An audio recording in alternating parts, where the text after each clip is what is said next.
Welcome, everyone. So great to have you.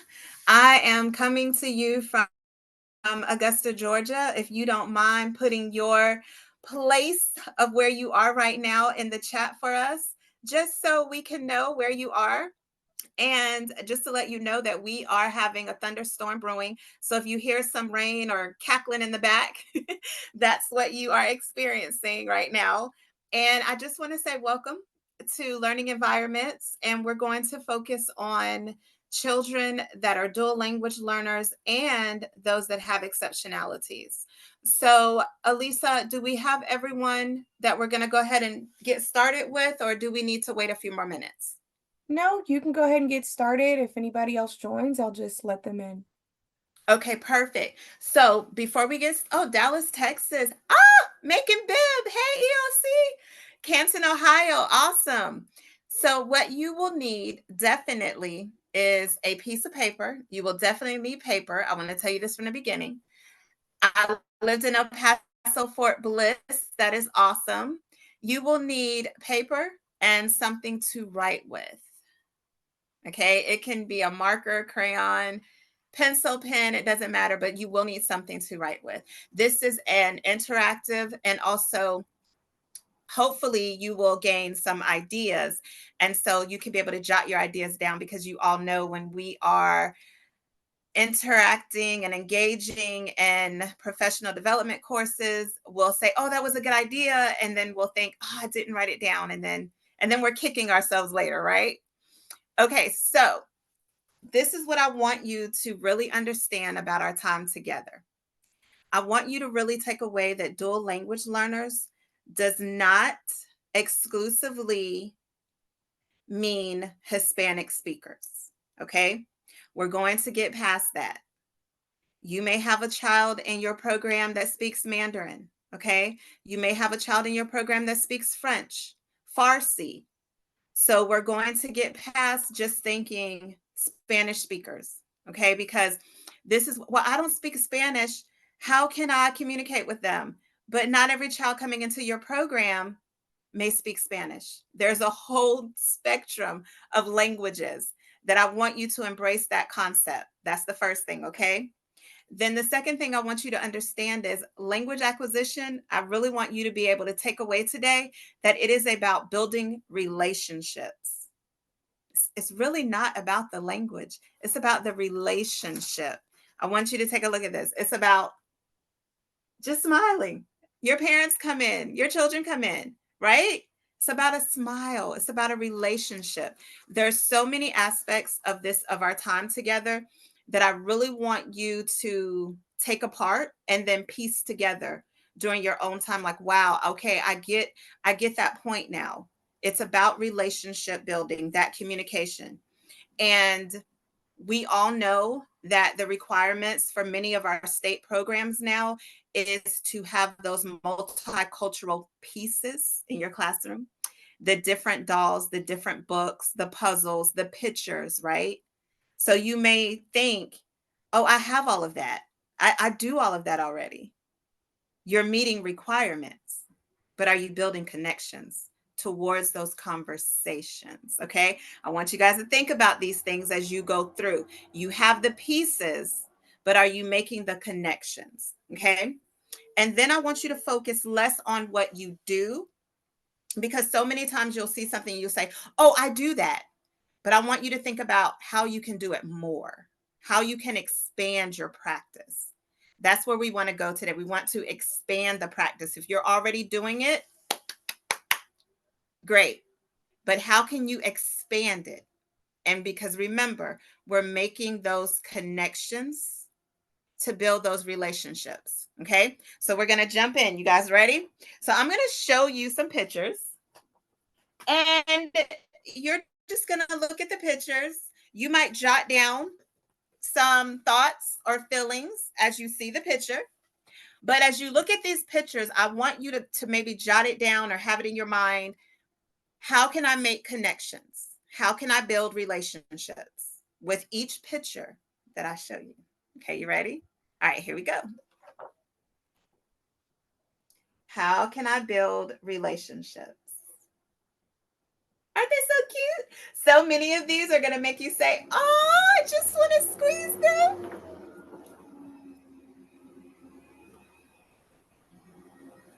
How can I build relationships?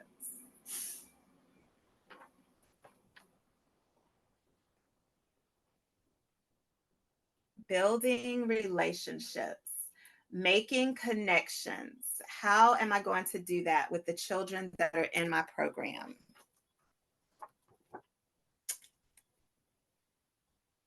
How am I going to build relationships with the children that are in my program? Dun, dun, dun, dun. Think about that. Building relationships. Some of you may have seen these pictures. Some of you may have these pictures. They are from Kaplan. If you would like them, you can order them from CAPLAN, Kaplan. Building relationships. You're going to keep these pictures in mind as we go through our time today.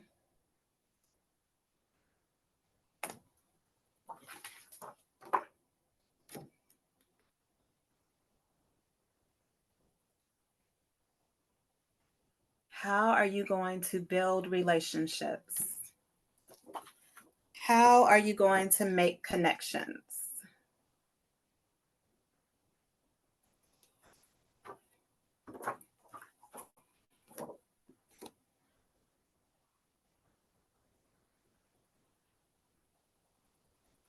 All right, so remember the pictures, okay? Because you're making connections. Every child that you saw, how will you make connections?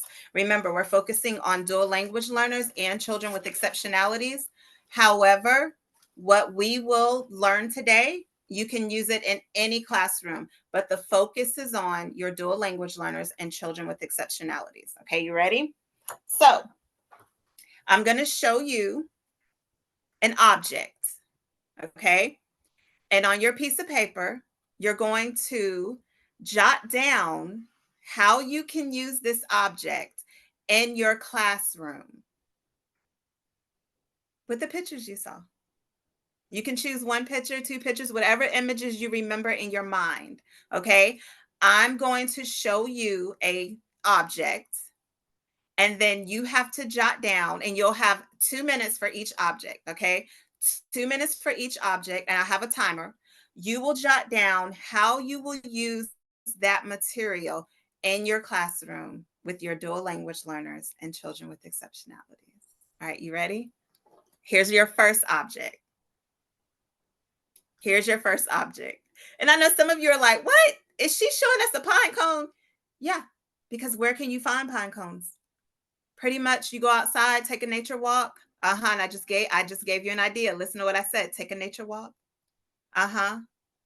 Something really simple, a pine cone. And you see the pine needle sticking out. And by the way, this isn't one of the pointy, sticky, hurt your fingers pine cones. This one here is smooth edge. Notice that word I used, smooth. Yeah, texture. Gave you another activity. 2 minutes. How would you use this pine cone in your programs? 2 minutes.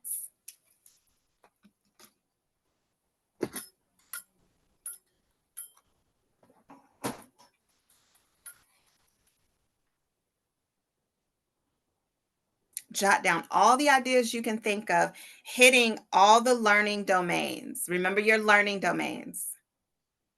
Remember those learning domains. Social emotional, your cognitive, which goes into your language, your math, your science. How are you going to build those relationships? And I know some of you are like, this was supposed to be language acquisition. I got you. I got you. It's going to all fit together. You'll see. You'll see. You shall see. Setting the timer. You have a minute left. Come up with as many activities as you can, and you have 1 minute left.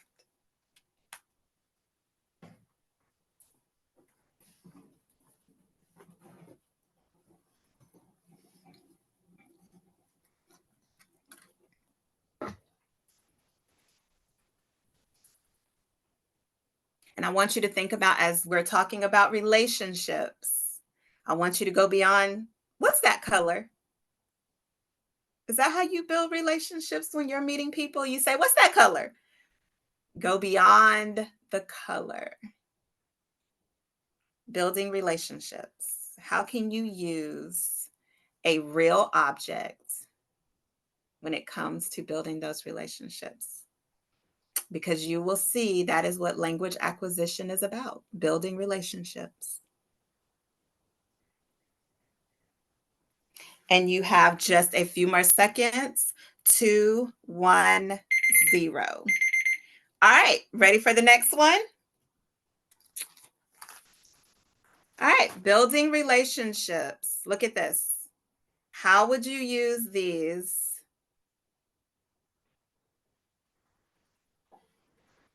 in your classroom? Same process. Every single object has the same process.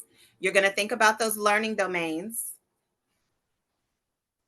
and you're going to list as many ways that you can think of that you would use these objects in your classroom. How would you use them? All the ways, list them on your paper in 2 minutes.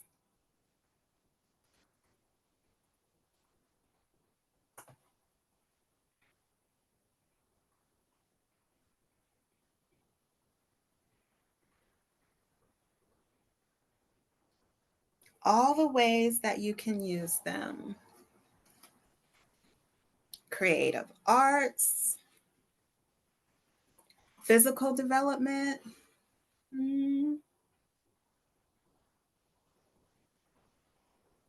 If I have to pick them, how would you use them? If you want, you can even fit them together. If you want to put them together, the pine cones and our handy dandy dandelions, I think these are called. Look, I know that I think they're weeds, but I know they're good for your yard, but everyone wants to cut them down. I do know that. Okay. How would you use them?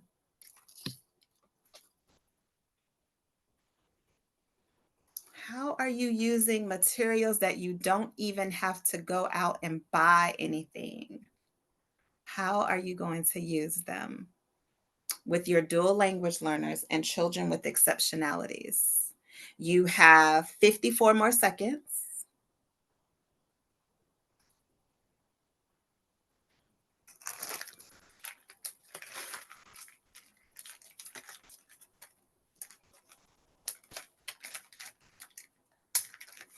How would you use them?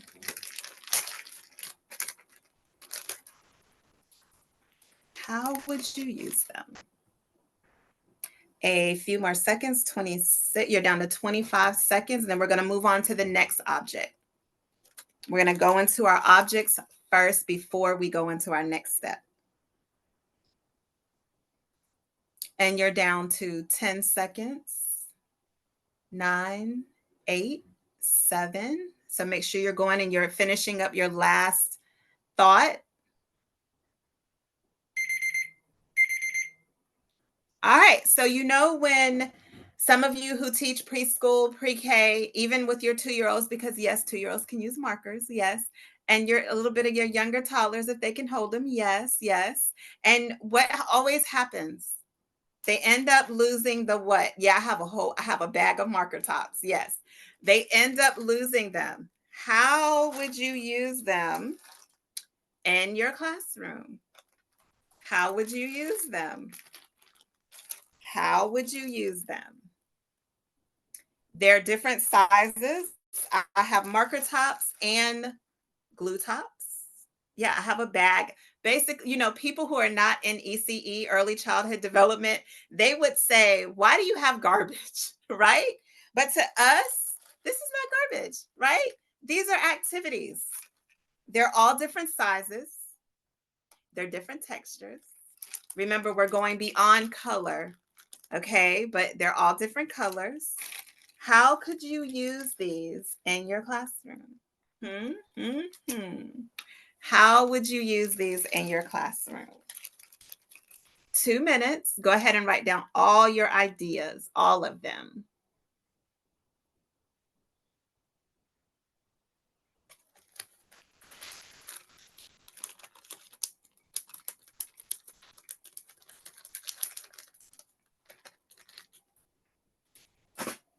Make sure you write down all of your ideas.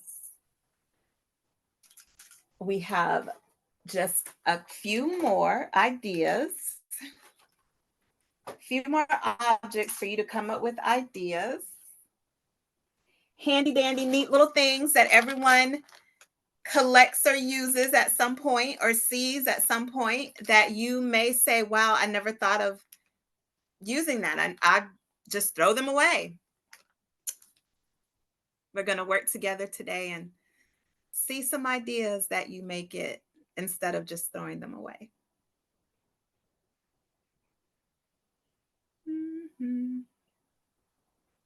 You have 1 minute left, 1 minute, and then we're going to move on to our next one, our next object or objects as far as this one.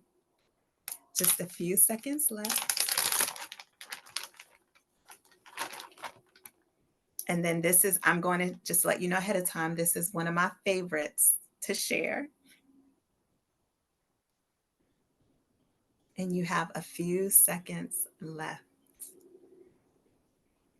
Think about those marker tops as I place them on my finger. I place them on my fingers. You're now down to 20 seconds.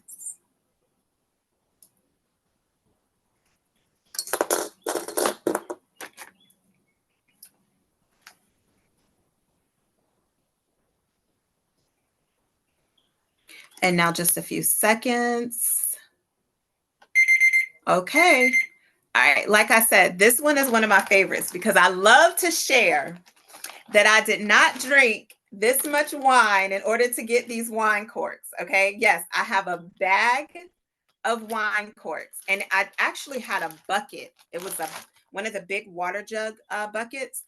And throughout my time of doing this class in person, I would actually share. I would bring little Ziploc bags, like you saw in my marker bag. I would bring little Ziploc bags like this. And if teachers said, hey, I really want to use those in my classroom, I would share. So now I'm down to my handy dandy bag. I don't even drink wine like this on a regular basis, okay? However, when I was a pre-K teacher, I was in the classroom and I also worked part-time at Olive Garden. And one night the bartender was counting the liquor, and she was counting wine bottles and she was throwing away the corks. And I was like, hey, wait a minute. I can use those in my classroom. And she was like, take as many as you want to. And that's how I got the big jug because I started collecting them. I love this because I'm not going to tell you so many different activities with these, but I will show you some different things about them. If you look at this one, see the large letters? Yes, the large letters, the way a hand, that 4 and 5-year-old hand can grip this and dip it in, and I'm going to give you an activity, yes, and dip it in paint and then stick it to the paper because on the bottom, look at there, there's letters. There's letters on the bottom. So that is something that I did to build those fine motor skills, to have them do art pictures. This was just so awesome. And teachers really love this. Like I said, I would share with them. This texture is a little rougher. And then you have a skinnier one. Oh my gosh, I'm just going to give you another activity. I get so excited with the corks. I put some in the block center. The children were building log cabins. I mean, they loved it. Then you have some that are skinnier. Okay. Some that are skinnier and then it's smooth. Some that are skinnier and smooth. So what type of activities can you do with corks? And those of you who drink wine, start collecting these. I did wash them first. Okay. Got to let you know that because children love how do they learn their environment? They're exploring their environment. So they're And we can't have the babies sipping on peignoir, and all that. So make sure you wash them first, okay? But how can you use these in the classroom? How can you use these in the classroom? How can you use these in the classroom? Different sizes, different textures. How can you use these in the classroom? And I gave you some ideas. Remember, we're building those relationships. Some of you may have just joined and they're like, wait a minute, I thought this was language acquisition. She hasn't told us anything about language acquisition yet. It will fit. It will all fit. It will fit. It will fit. Because remember, I told you language acquisition is about building relationships and making connections. So I'm giving you the pieces, and you have the pieces in your classroom when it comes to the books on diversity, the dolls, the activities, but are you fitting the pieces? Are you fitting the pieces?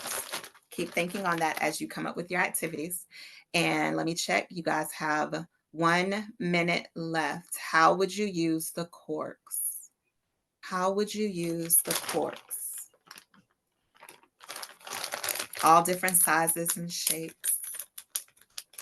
Red wines, white wines, blushes. I don't drink wine, remember. I just collect the corks. How would you use those in the classroom? How would you use those in the classroom? List all of your activities. And then we have one more. And let me tell you how much time you guys have. You have a few more seconds. You're down to 25 seconds. 25 seconds. And then we have one more that I'm going to show you.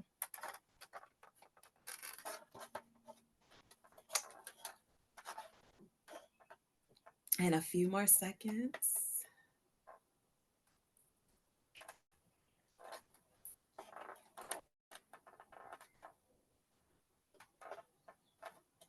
And you're down. All right. Now, how many of you eat eggs? Boiled eggs, scrambled eggs, fried eggs. Okay, Eggland's best. My favorite. It is my favorite. Again, if you use this in the classroom, make sure that you wash it, sanitize it. Okay. How would you use this to build relationships? Okay. I'm going to give you an idea that I use when I taught pre-K. These little, the egg holders are excellent for paint. And you put the paint, how much paint you want in here. And what I did was I used primary colors. So, and I did this for a small group activity. On this side were the primary colors, okay? Your red, your blue, and your yellow, right? And there were 6. So I took up this side, okay, for your primary colors. The children got to mix the colors on the other side and on their paper so they could see red and blue makes purple, right? Blue and yellow make green. If I add this much, I can make it darker or lighter. And so that was our activity, just this simple carton. Okay. Small group. And they had to share. They had to learn how to share those color spaces. So that hit our social and emotional development. Okay. All right. I'm going to let you guys go ahead and think of some ideas on how you can use it. And make sure that you keep your list of activities. Make sure you keep your list of activities. Okay. Keep your list of activities.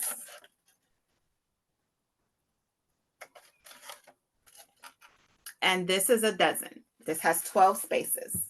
Okay.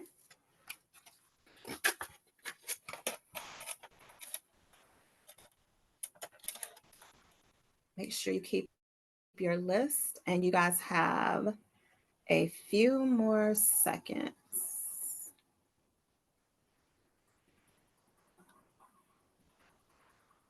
You guys have a few more seconds. And I should have told you when you're coming up with your ideas, kind of have labeled them, the pine cone, the dandelions, the markers. But if you didn't, you probably can remember anyway, according to the activities that you came up with. And you have a few more seconds. List all the activities that you can think of on how you can use them.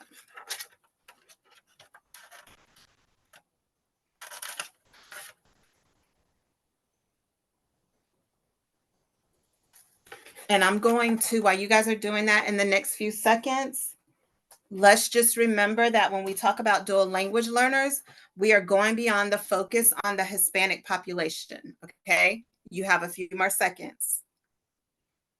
Okay. When it comes to language acquisition, we're focusing on building relationships and making connections with those pieces that you have in the classroom, okay? All right. You guys ready? Make sure you keep up with that list because you are going to use it. You are going to use it. I'm going to go ahead and screen share and we're going to get into our PowerPoint. Let's get into the presentation. Look at that. You guys have already been doing work and we haven't even got into the presentation yet. So welcome. See all of the wonderful ways to say welcome. I'm just going to do some that I know. Aloha.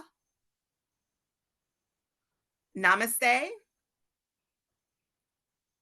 Just think of the ones that just look at, there's so many on here.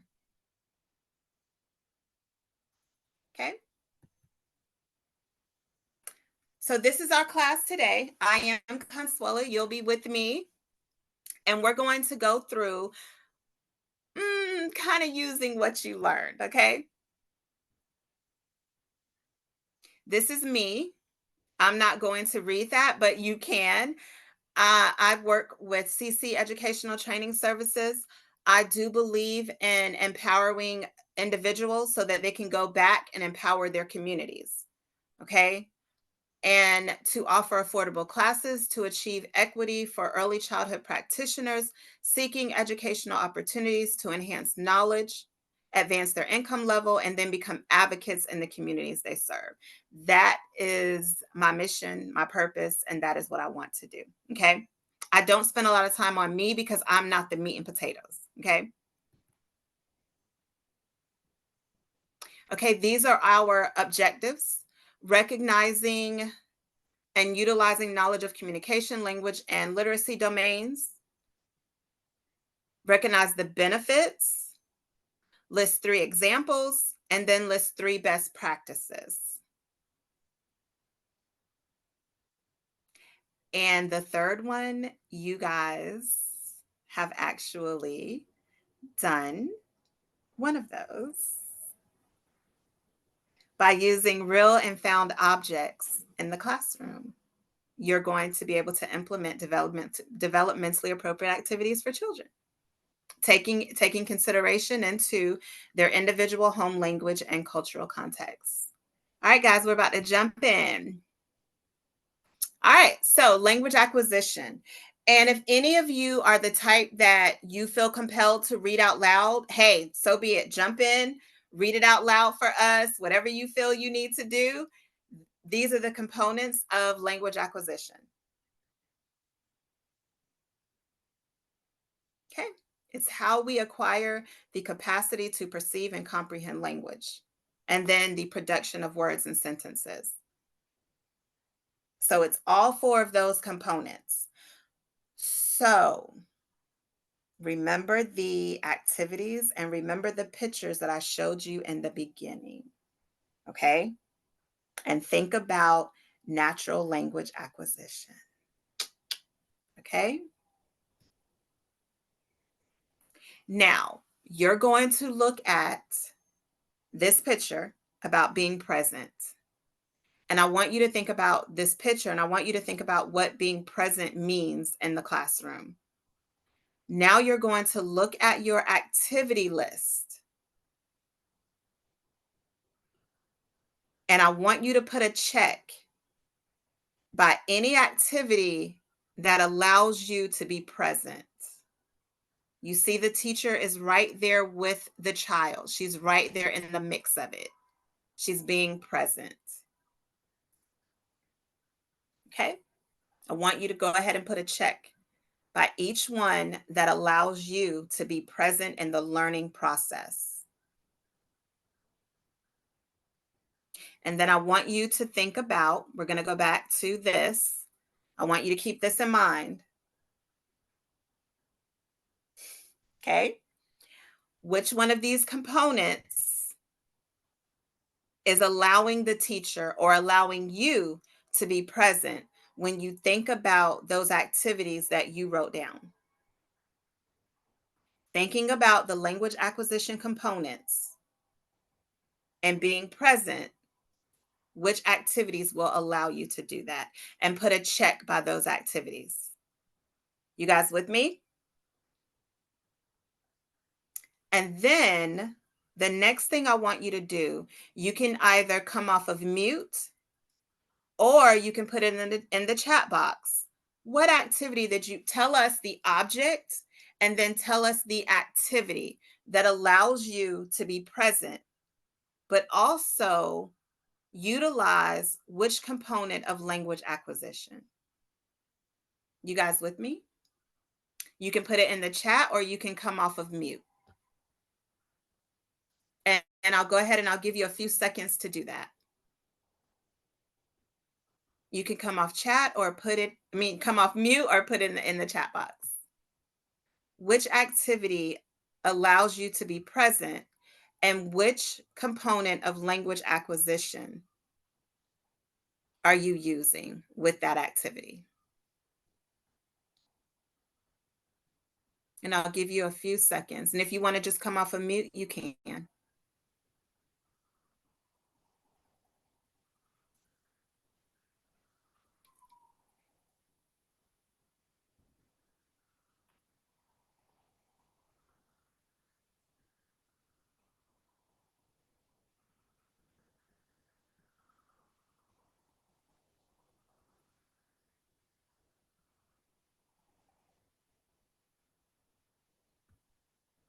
Okay. Thank you, Katissa. She's, and I hope, did I pronounce your name correctly? Miss Smith. Wine corks. Okay. And for language acquisition, she put understanding and sync and flow activity. Excellent. And also speaking. It's speaking as well because you're communicating. Okay.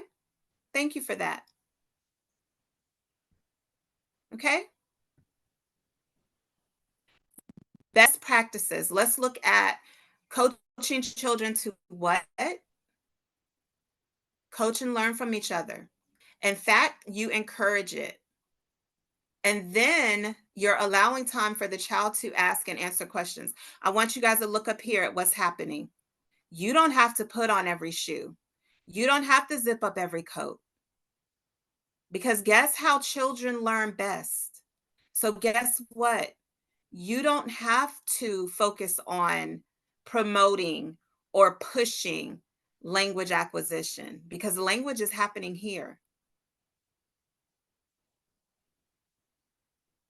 And then allowing the child to ask and answer questions. So looking at your list, which object allows for these best practices and which component of language acquisition does it cover?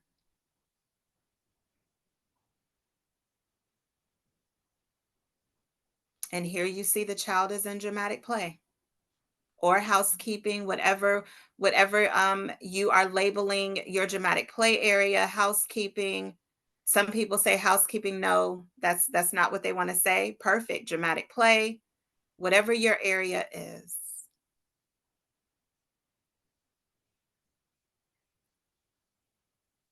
And remember, you can share out, you can come off of mute, or you can put it in the chat.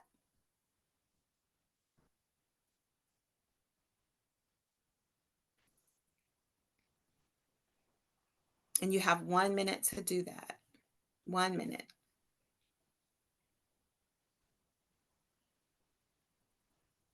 Look at your activity list.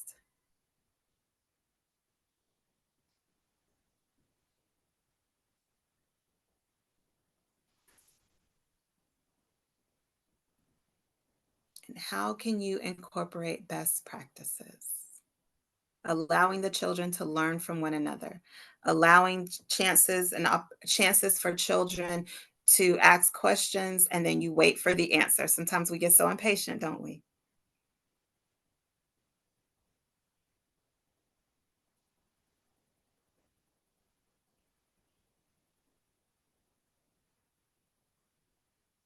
You can put it in the chat or you can say it out loud.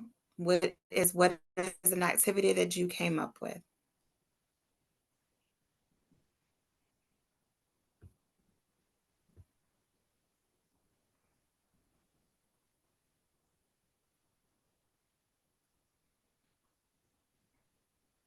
When you think about, I gave you the art activity as a small group and allowing children to learn from one another. If one child sees that they're mixing the blue and the yellow and it makes green, they're like, oh, I can do that too. So that would be an example. Let's look at another practice, being active. Being active. So you may say, what's the difference between being present and being active? Being present, sometimes we're sitting there and we're observing. We're present, so we're observing the learning, but being active, we may actually be in there manipulating objects with the children. Okay. We're on the nature walk and we might actually pick the dandelions with the children. Okay. We're being active in the learning process. We're saying, smell this. What does it smell like? How's that smell to you? Okay. Which object allows you to be active? Which object and then the activities that you listed allows you to be active in the learning process?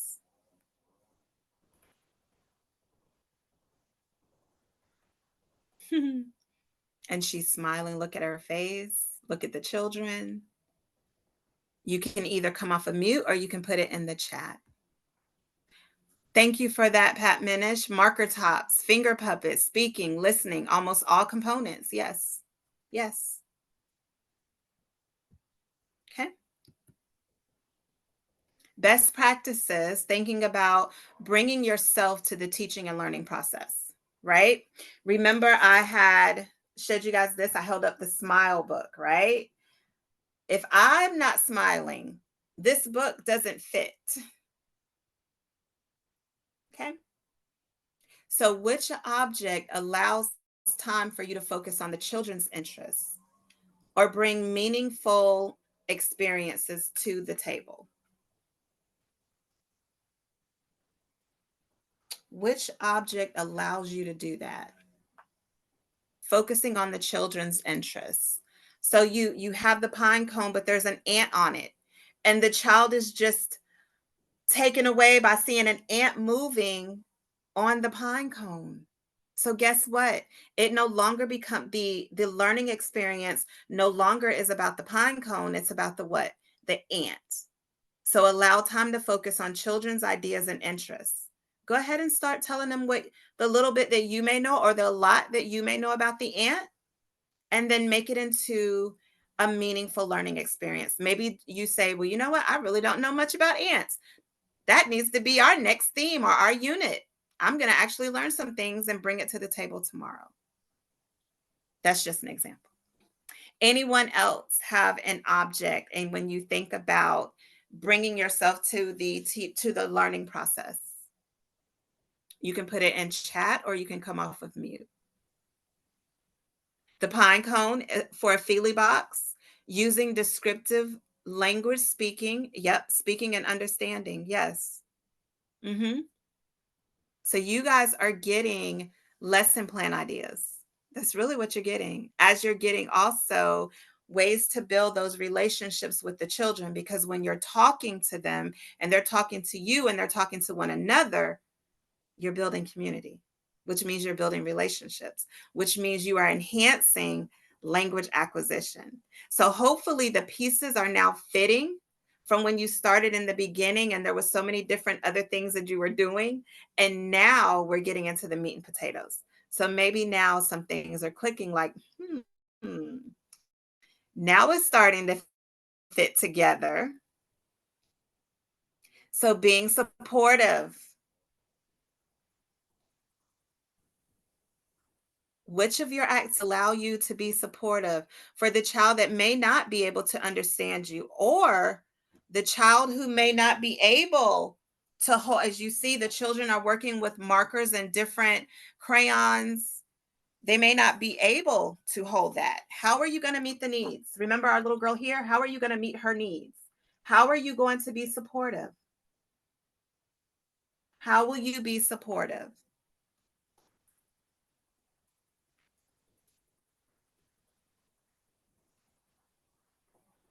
Which activity allows you to do that? You can speak out or you can put it in the chat. What you are now doing, you are now intentionally teaching as you are looking at your activities. Sometimes we come up with such great ideas and we're like, oh, I love this. I'm going to do this. And it just doesn't work out that way, because what are we truly trying to teach? What is truly our message? So you're streamlining your activities to fit. What are you trying to intentionally teach? And is it effective for all the children that are in your program?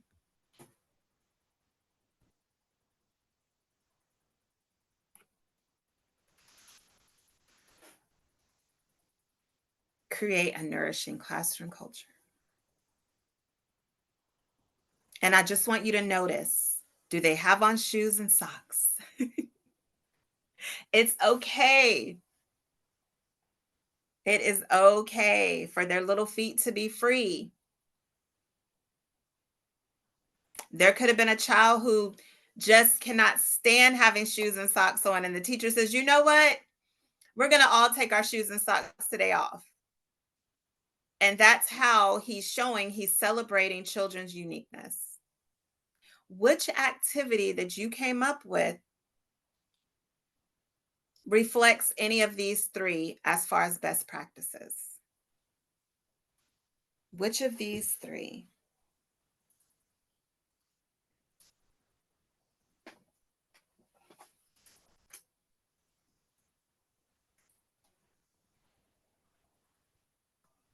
And be sure to put it in the the egg carton. Teachers want to use them for counting each section, and child begins to share a story about a trip to the store. Teacher sensitivity by engaging in the conversation. You can be supportive as well with counting by starting with a smaller number instead of counting to the number 12. Excellent. Excellent. Excellent.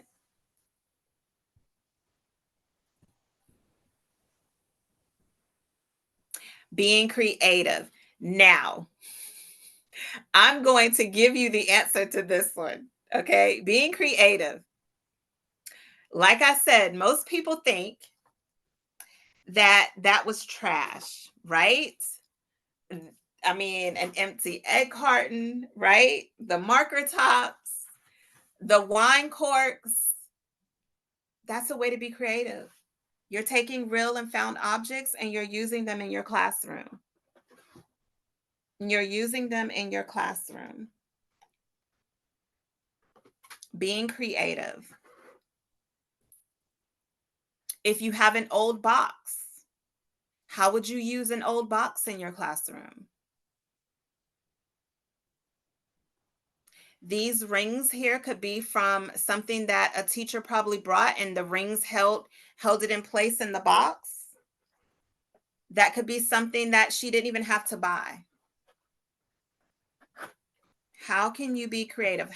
What is, when you look at your activities, which one of your activities do you feel is the most creative? Like, wow, I really went outside the box with this one. Which one, or do you have one? Which one would you say, wow, I really went outside the box with this one?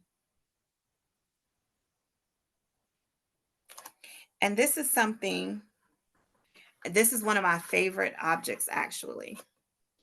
I can't even remember what I purchased to get this, but I love this because it's like, I don't know, a spaceship, um, something. I don't know what it is, but you can use it for so many different things. And then it came with these. You see how I just keep everything. Look at this. You can use them in and out of the slots. Yes.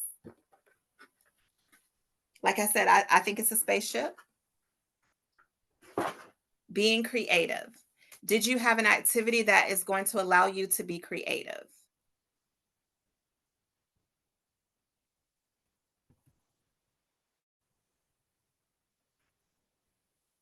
And we did that, right? We invented new possibilities for familiar materials, but make sure that you're providing orderly arrangements. And the materials that I showed you are highlighting a learning domain.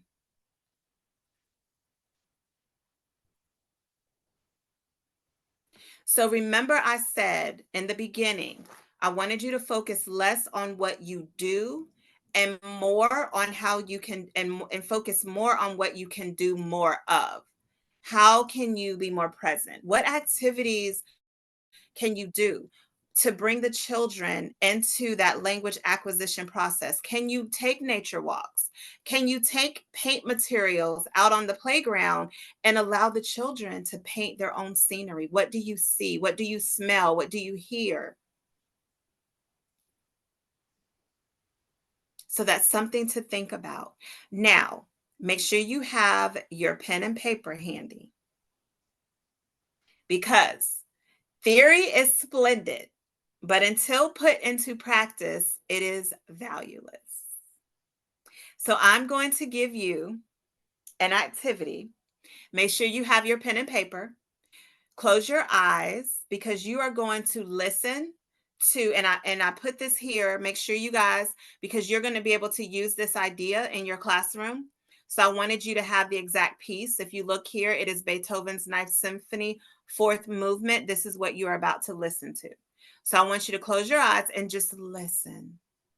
If you're in your office at work, hopefully you've already put your do not disturb sign on the door. Whatever you need to do to just listen. That's all I want you to do. I just want you to listen, and that's it. And just listen. You guys ready? All right, here we go.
Now, what you're going to do, you're going to not say anything. You're going to just draw a picture of what you saw when your eyes were closed and you listened to the music. That's it. What did you see in your mind? What image did the music bring to your mind? Or what did it remind you of? Where did you go in your mind when you heard the music? What were your thoughts? And you know how the children, you'll ask them to draw something, and you know you'll say, hey, I want you to draw a jungle, or we just went to the zoo, I want you to draw the zoo. And the children end up drawing what they ate for dinner last night. No, you guys stay focused and draw only what you saw when you listened to the music, or what you felt, what you heard, your experience from listening to the music. Not your grocery list, not everything you need to do today when you get out of this class, none of that. Just how the music made you feel. What did the music make you think of? And you guys have 1 minute to do that. You guys have 1 minute. Okay. 1 minute.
And as you guys are finishing up, I'm going to share this with you. That activity that you guys are completing, I actually did this with 4 and 5 year olds when I taught pre K. This book, we actually made this as a book. You know, in every center, there needs to be books. And so we made our own musical book. And it says Sounds of Rome Classical. Okay. And it was a fairy tale theme. And if you look here, you can see the columns. See those columns that the children actually drew. This is our cover. If you see, all I did was I laminated them and I punched holes, and then I put a ring binder around it. And then I put a hook on the end of the music center, our music shelf, and it just hung there. But the children made this book. Okay. And that's what they wanted to name it. And you can see their work. And then what I did was I put the illustrations done by and every child's name. Okay. Every child's name. And then this is just some of the things that they said. I thought about a heart beating when I heard the music. Okay. They told me and my assistant at the time what they heard, and we wrote what they said. The music reminds me of a unicorn on Swan Lake. And then look at the letters for me. She tried to write it herself. And if you can, the date is 2007. I kept this 2007. The music made me think about a tiger running in the jungle. Okay, so this was an actual activity. However, I had to differentiate the activity for children in my class that could not hold a marker or a crayon or any type of writing material. So, you know what we did for them? We played the music and we took pictures of them listening to the music. And then we put it around the classroom. So every child, even if they could or could not hold a writing utensil, we took pictures of each one of them. So no child felt left out or singled out. Okay. So this child here, this is a child that you're going to look out for. Remember, we're focusing on children with exceptionalities and your dual language learners. And if they cannot tell you what they drew their picture of, guess what? Their picture's up there on your wall showing their facial expressions as they listen to the music. Remember, language acquisition is more than just writing and speaking. Okay? I'm gonna show you what that activity is called. Some of you probably,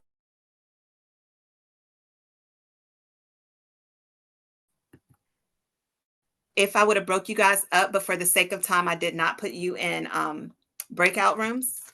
What you would have done is draw a picture of your thoughts and have a partner write how you felt and what you saw. As I told you, this is something that I did, my assistant and I, we did with the children. We wrote what they saw, okay? And then you would share with them. And so you did dictation. This is what you practice.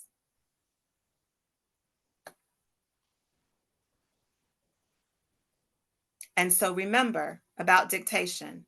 And then when you have those where there might be a language barrier or there might be a developmental difference, take that picture of those babies listening to the music and put it around the room. Each child gets a picture so that you're not singling out any of the children. And how awesome is that? That you can share with the parent, hey, we're listening to classical music and this is how your child responded to it. It an excellent relationship building activity.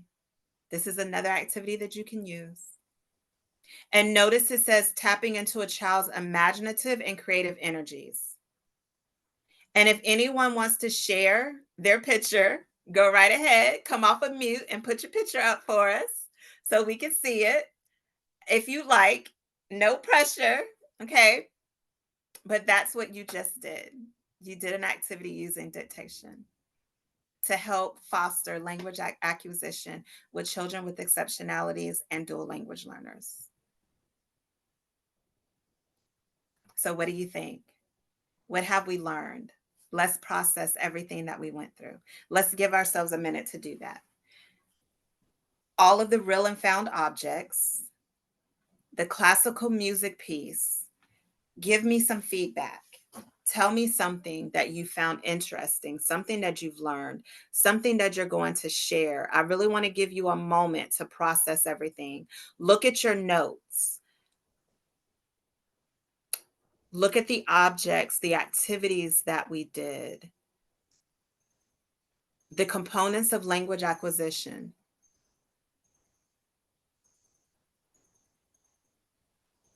So I'll give you maybe a minute or two to think about this. Give you a minute to process what I said about language acquisition being a relationship.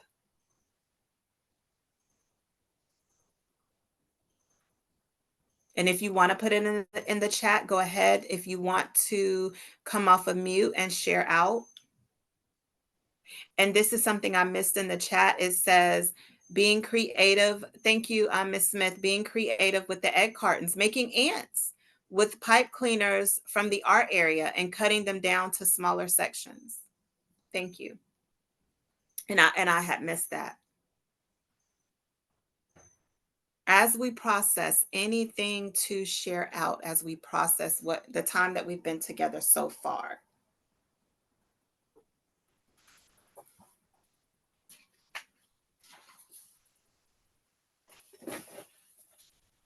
And while you guys are thinking, I want to ensure that you receive the WIDA documents. They were emailed to you from Ms. Carter, from the, not me, Ms. Carter, from the, not me, but from the CAN, the CAN network. They were emailed to you from Elisa Carter. The principles of language development for dual language learners in pre-K settings. And then DLLs are a highly diverse group. I want to make sure that you guys receive those. Anyone want to share out what they've processed so far? I want to make sure I give anyone an opportunity that wants to put it in the chat or speak out, giving you that opportunity.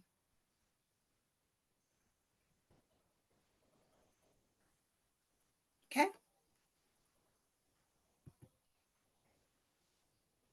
And then I want you to think about, how will you use it? How will you apply it? With the different activities, how will you apply it? With the different information, how will you apply it?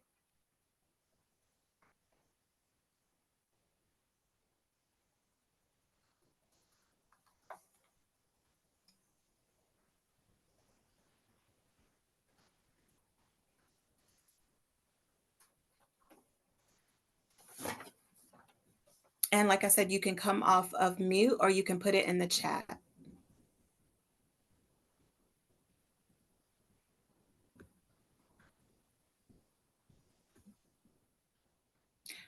I like someone, Ms. Smith said, it does not take much to build relationships with children and their families. Simple conversation and exploration will foster relationships. Those of you that, and that's excellent, because those of you that are tech savvy and you know that Google has come out with so much, you can download the Google translation app and have a parent say something and Google will translate it for you. So if you think that language is a barrier, eliminate that barrier with technology. And that's a way to build relationships. And then don't forget about the real and found objects to build relationships. Thank you for that. Anyone else want to share out? And how will we use it? So let us apply. You received, if you are a teacher, you received lots of lesson plan ideas. If you are a curriculum specialist, you have received ideas to take back to your teachers. I'm going to share with you the references, and I want you to look down at WIDA principles. These are the handouts that I wanted to make sure that you had received. You should have received them in an email after you registered. And one looks like this. And then you have another one. DLLs are a highly diverse group.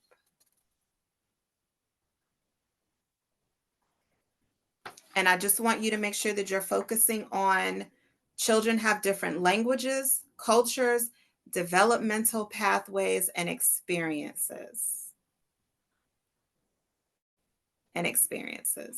Okay. And don't think that every culture is the same. And remember what I said in the beginning about dual language learners are more than a Hispanic population. Children and their families speak languages and dialects from all around the world. So you have to be able to meet the needs of every child. And hopefully I've given you some ideas to be able to do that. Hopefully I gave you some ideas to do that and build those relationships. If you'd like for me to conduct this in person, it is a Bright from the Start approved training session. It's actually 2 hours in person, and it is approved with South Carolina Endeavors for a 2-hour session as well in person. If you want to learn more about me, here's my website, here's my email, and here's an article written last year on us by the Georgia Business Journal. And we are a relationship-based professional learning company.